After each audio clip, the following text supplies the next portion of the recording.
couple who couldn't be together wrote love letters for 50 years. Possibly one of the greatest love stories ever. True love never dies. True? I'd like to think so. The story of Pearl and Max made me a believer. While searching through the attic of his father's house, a son came across boxes of old items. The most interesting were piles of love letters sent from a man named Max. From 1913 to 1978, Max and Pearl wrote each other.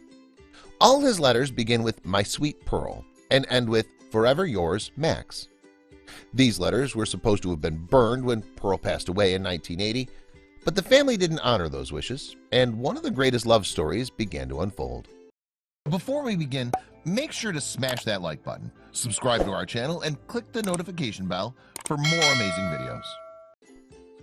In 1911, a woman named Pearl Schwartz met a man named Maxwell Savell at the country club. They fell deeply in love. Unfortunately, Maxwell could not convert to Judaism. His parents were Southern Baptists, and so they couldn't be together. They went their separate ways. Maxwell went into the Navy, and Pearl continued to pine for him until she died. She never let go.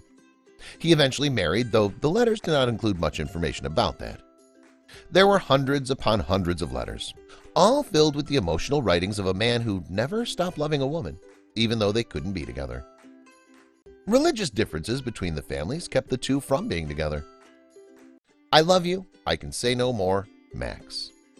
This is the note he wrote to Pearl after she told him they could only marry if he converted religions. He immediately moved away. The next letters are in postmarked envelopes. Monday evening. I understand. I have understood from the beginning. I only lacked your confirmation of my belief. I cannot come to the club anymore. I am weak and cannot make myself undergo the torture that would mean for me. And why? Because I love you. I could not bear to be near you and see you and feel that you… The rest of the letter's lost. The envelope says, "The first letter I received after telling him we could not be together," written by Pearl. This is Maxwell H. Savell. After leaving Mobile, he joined the Navy.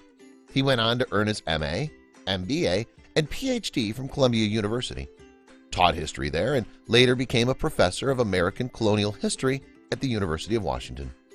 He published numerous papers, wrote a handful of books, and some of you may have even taken history classes which used his textbooks. He passed away in 1979 at the age of 83, survived by at least one daughter, who we think is named Michelle. They continue to write each other for the rest of their lives. The only letters found were from Max. The family hopes to find Pearl's letters so they can get the whole story. Letters were delivered to Pearl from Africa, Spain, Chile, Canada, Washington, Rhode Island, and France. No matter where the war took him, no matter where he was, he always wrote. It's clear from the content of the letters that these are replies, and they continued their correspondence for over 65 years. Little information was found on Pearl. She apparently led a quiet life until the 60s, when she went on vacation in Indiana. There she met a man named Al, who apparently thought the world of her. Her friends convinced her that marrying Al was a brilliant idea. She went home at the end of her vacation and weeks later received a phone call telling her that Al had passed away.